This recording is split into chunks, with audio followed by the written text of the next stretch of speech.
Many countries have chosen to encompass the death penalty as part of their legal system for years past. The death penalty isn't just for everyone, but rather for criminals who participated in a crime of such sort that caused a threat if let back out into the world after imprisonment. If you could prevent such criminals from being around your kids, your family, or anyone you love, wouldn't you take the opportunity to? I know I would. The history of the death penalty goes as far back as history books can date. According to a poll by Undate, which was derived on August 1st, 2012, in 2004, China had 24,711 reported crimes, with 3,400 cases resulting in execution.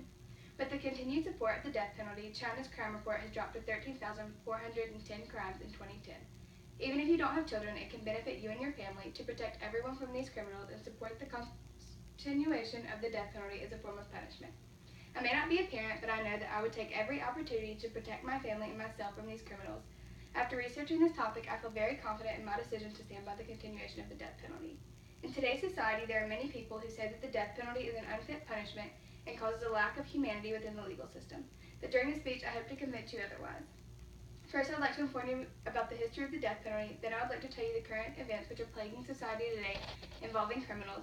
And lastly, I would talk about the pros and cons of the death penalty and how saving it could abolish the crime rate in society today.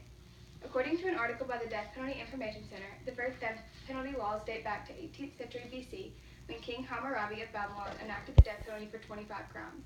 During the 18th century BC, when the death penalty was first enacted, they used such strategies to inflict deaths such as burning, hanging, drowning, crucifixion, breaking on the wheel, boiling to death, electrocution, firing squad, and gassing.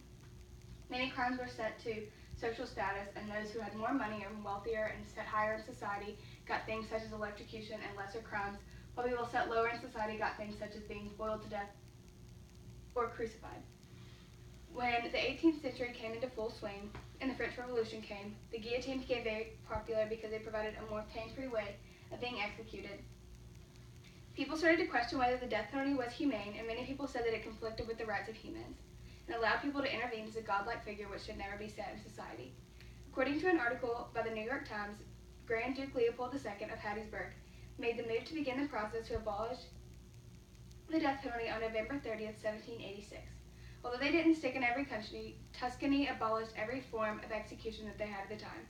Now that we've discussed the history behind the death penalty, let's discuss the issues plaguing society today so that we can learn how the death penalty could shrink the crime rate. In society today, we see people ignoring the rights that we as citizens have and acting like we live in a free-for-all or live in a zoo. Although I don't believe that crimes such as robbery and drug affiliation should result in the death penalty, I think it's fair retribution to be sentenced to the death penalty after one makes the selfless decision to take someone's life over their own. There is strong evidence that says that the continuation of the utilization of the death penalty could benefit society by posing a threat to other criminals and showing them what could happen if they choose their sinful lifestyle. Learn from an article written by the New York Times by B. Drummond Ayers, Jr. in 1994, O.J. Simpson's trial was known as the trial of the century after he was accused of murdering his ex-wife, Nicole Simpson, and a waiter who she had encountered on the day of her death.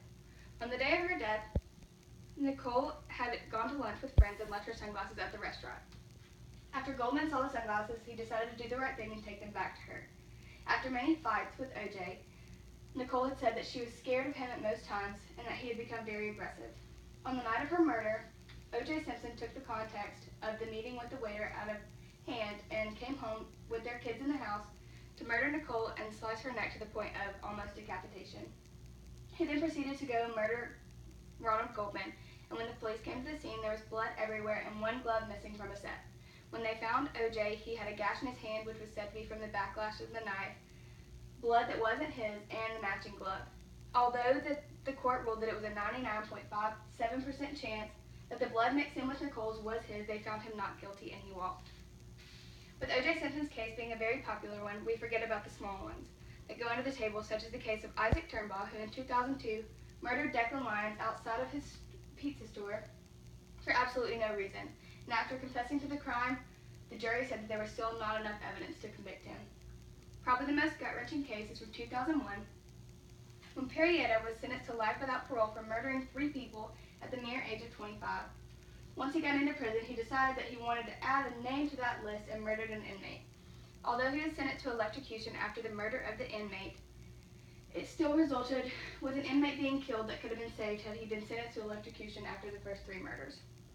Now that we've discussed the examples of cases in which the death penalty should have been utilized, I'd like to wrap up by discussing the benefits that the death penalty could have and talk about the pros and cons. In a study performed by Joanna N. Shepard in her blog, Murders of Passion, Execution Delays, and Deterioration of Crime, written in 2003, it shows that the ratio of number of crimes compared to death row prisoners can take a toll on the crime rate today. Using her data and analysis skills, she said that one execution can help to avert 3 killings.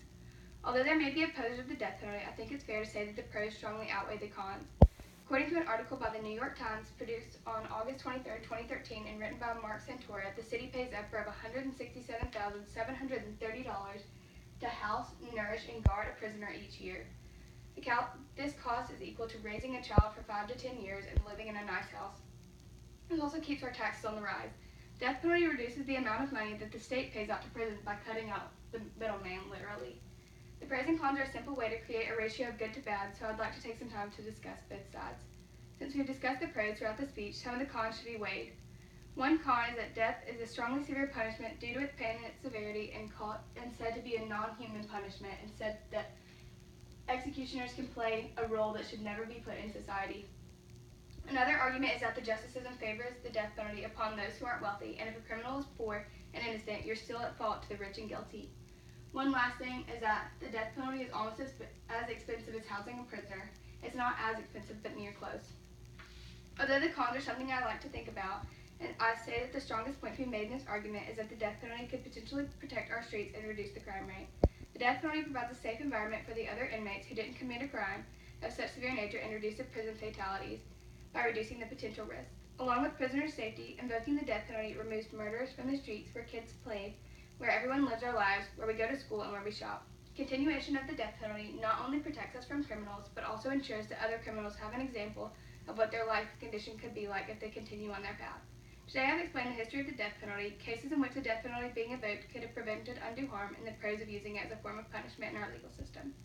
We want to do what is best to keep our nation the best in the world, but we can't do that with criminal levels on the rise. One of the best ways to ensure your safety is to support the death penalty and be informed on the pros and cons as a form of punishment. Just imagine if one of the kids someone murdered was your sister, your brother, your mom, your dad, or even your kid one day.